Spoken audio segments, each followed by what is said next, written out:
اعوذ باللہ من الشیطان الرجیم، بسم اللہ الرحمن الرحیم۔ السلام علیکم، میں ہوں تفسیر پوائنٹ سے۔ سیرت نگاروں نے آپ صلی اللہ علیہ وآلہ وسلم کے معجزات میں ایک اور واقعہ بھی بیان کیا ہے، جس کے مطابق آپ صلی اللہ علیہ وآلہ وسلم نے یہودیوں کے قلعوں کا محاصرہ کر رکھا تھا کہ ایک سیاہ رنگ کا چرواہا اپنی بکریوں کے ساتھ آپ صلی اللہ علیہ وآلہ وسلم کے پاس سے گزرا۔ آپ صلی اللہ علیہ وآلہ وسلم کو دیکھ کر اس نے کہا کہ کیا آپ اللہ کے نبی ہیں؟ آپ صلی اللہ علیہ وآلہ وسلم نے فرمایا ہاں۔ پھر اس نے اسلام کی تعلیمات کے بارے میں جاننا چاہا تو آپ نے اس کے سامنے اسلام کی مختصر تشریح فرمائی۔ اس چرواہے نے جہاد میں شرکت اور قتل ہو جانے کی صورت میں جنت میں داخلے کے بارے میں سوال کیا تو آپ صلی اللہ علیہ وآلہ وسلم نے فرمایا کہ اگر تم شہید ہو جاؤ گے تو جنت میں چلے جاؤ گے۔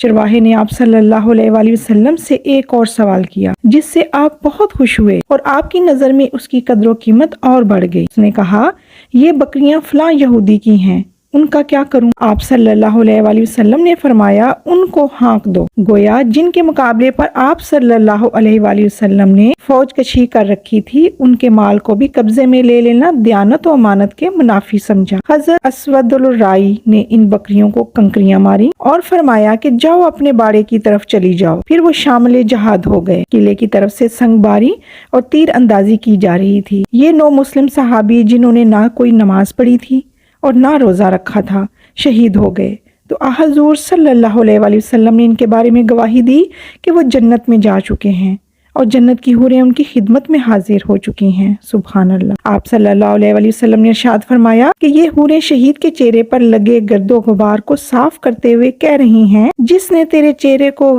غبار آلود کیا ہے اللہ اس کے چہرے کو خاک آلود کر دے، اور جس نے تجھے قتل کیا ہے اللہ اسے ہلاکت کے گڑھے میں پھینک دے۔ جی ناظرین، اب ہم سورۃ بقرہ کی آیات کی تفسیر اور ترجمہ بیان کرتے ہیں۔ سورۃ بقرہ کی آیت نمبر 103۔ وَلَوْ أَنَّهُمْ آمَنُوا وَاتَّقَوْا لَمَثُوبَةٌ مِّنْ عِندِ اللَّهِ خَيْرٌ لَوْ كَانُوا يَعْلَمُونَ۔ اگر وہ ایمان اور تقوی اختیار کرتے تو اللہ کے ہاں اس کا وہ بدلہ ملتا جو ان کے لیے زیادہ بہتر تھا، کاش انہیں خبر ہوتی۔ جی، ہم نے پچھلی آیات میں جو تفسیر بیان کی ہے اس میں یہ تھا کہ انہوں نے برے عمل کیے اور آخرت میں ان کا کوئی حصہ نہیں تھا۔ کتنی بری متاع تھی جس کے بدلے میں انہوں نے اپنی جانوں کو بیچ دیا، کاش انہیں خبر ہوتی۔ تو ساتھ ہی اللہ تعالیٰ نے ان لوگوں کے لیے انعام و اکرام رکھا اور انہیں خوشخبری سنائی کہ اگر وہ یہ روش اختیار کرتے کہ وہ ایمان اور تقوی اختیار کرتے تو اللہ کے ہاں ان کا بدلہ بہت بہترین تھا، لیکن وہ یہ اس بات کو جانتے نہیں تھے۔ انہوں نے اپنی دنیا کو آخرت کے بدلے میں بیچ ڈالا اور آخرت میں ان کے لیے کوئی حصہ نہیں۔ آخرت میں وہ ذلیل و خوار ہوئے اور آخرت میں ان کو گمراہی کے علاوہ کچھ نہ ملا اور ان کو منزل بھی مشکل ہو گئی اور ان کے لیے دوزخ ان کا بہت برا ٹھکانہ ہے جس میں وہ جا گریں گے۔ یہاں قرآن کریم نے دوبارہ سحر کی تعلیم اور جادوگری کو کفر سے تعبیر کیا ہے۔ انہوں نے کہا کہ کفر کی روش جو تم لوگوں نے اختیار کی ہے وہ اس سے باز آ جاؤ، بلکہ وہ انعام و اکرام کی طرف جاؤ جو اللہ تعالیٰ نے آخرت میں تمہارے لیے رکھا ہے اور جس کا بدلہ ایمان اور تقوی کے اختیار کرنے پر ہے۔ لیکن مسلمان اس بات کو نہیں جانتے تھے اور بنی اسرائیل اس سے دور دور تک ان کا کوئی واسطہ نہیں تھا، بلکہ وہ شیاطین کے کاموں میں لگے ہوئے تھے کہ وہ جادوگری سیکھ کر میاں بیوی میں اور مومنین میں آپس میں تفرقہ ڈالیں، ان میں جدائیاں ڈالیں۔ یہ بات تو ان لوگوں پر بھی صادق آتی ہے جو بابل میں ہاروت اور ماروت سے جادو سیکھتے تھے، ان پر بھی صادق آتی ہے جو ان باتوں کو ہی پیروی کرتے تھے جنہیں شیاطین حضرت سلیمان رضی اللہ تعالیٰ عنہ کی سلطنت کا نام لے کر پیش کرتے تھے۔ اور یہ لوگ یہودی تھے جنہوں نے اللہ کی کتاب کو تو پس پش ڈال دیا تھا لیکن ان خرافات اور مذمومات کی پابندی اپنے اوپر لازم کر رہی تھی۔ یہاں ضروری معلوم ہوتا ہے کہ اس جادو کی حقیقت پر بھی قدرے روشنی ڈال دی جائے جس کے پیچھے یہودی پڑ گئے تھے۔ یہ بات بھی ہمارے دور میں بارہا مشاہدے میں آتی رہی ہے کہ بعض لوگ اپنے اندر ایسے معجزانہ خصائص رکھتے تھے کہ سائنس آج تک ان کو کوئی علمی توجیہ نہیں کر سکی۔ پھر مقناطیسی تنویت کا عمل بھی قابل غور ہے۔ یہ کیوں ممکن ہو جاتا ہے؟ ایک ارادہ سرے پر ناقابل ادراک طریقے سے اصطلاح حاصل کر لیتا ہے، ایک فکر دوسری فکر کے ساتھ کسی طرح مطابقت اختیار کر لیتی ہے کہ ایک دوسرے کی طرف خیالات منتقل کرتی چلی جاتی ہے اور وہ سرے سے اس سے اخذ کر لی جاتی ہے۔ ایسا معلوم ہوتا ہے کہ گویا متاثر شخص ایک کھلی کتاب کتاب ہے، تو لوگ جادو پر یقین کرنے لگ جاتے ہیں۔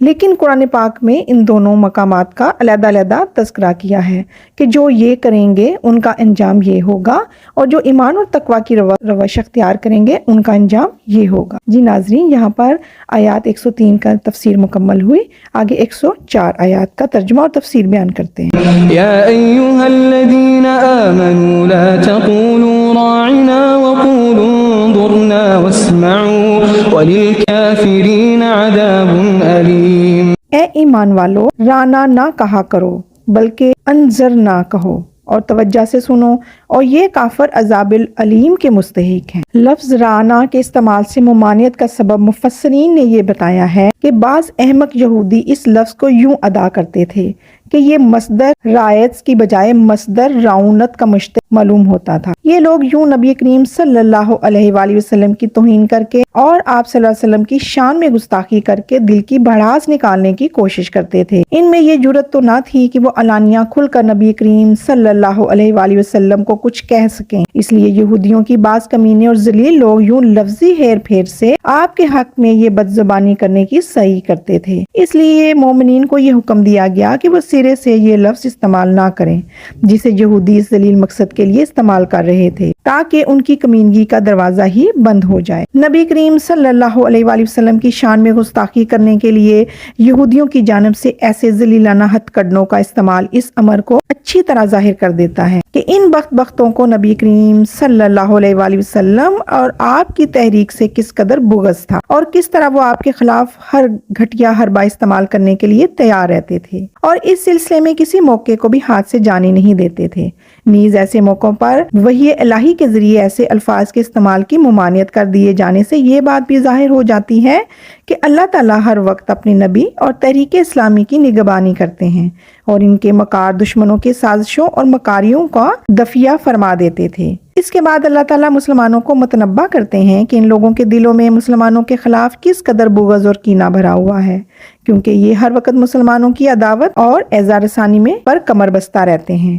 یہ سب کچھ وہ محض اس لیے کر رہے ہیں کہ کیونکہ اللہ تعالیٰ نے مسلمانوں کو اپنے اس مخصوص فضل و کرم سے نوازا۔ یہ تفصیلات اللہ تعالیٰ نے اس لیے بیان کی کہ مسلمان اپنے دشمنوں سے محتاط ہو جائیں اور جس ایمان کی وجہ سے ان کے دشمنوں کی دل جل اٹھے ہیں اس پر جمے رہیں، اور اللہ تعالیٰ نے ان پر جو خصوصی فضل فرمایا ہے اس کا شکر ادا کریں اور اس کی حفاظت کریں۔ جی ناظرین، یہاں پر آیات کا ترجمہ اور تفسیر مکمل ہوئی۔ اللہ تعالیٰ سے دعا ہے کہ اللہ تعالیٰ میں قرآن پاک کو پڑھنے، سمجھنے اور اس پر عمل کرنے کی توفیق عطا فرمائے اور اللہ کی نعمتوں کا شکر ادا کریں۔ اجازت دیجیے، اللہ حافظ۔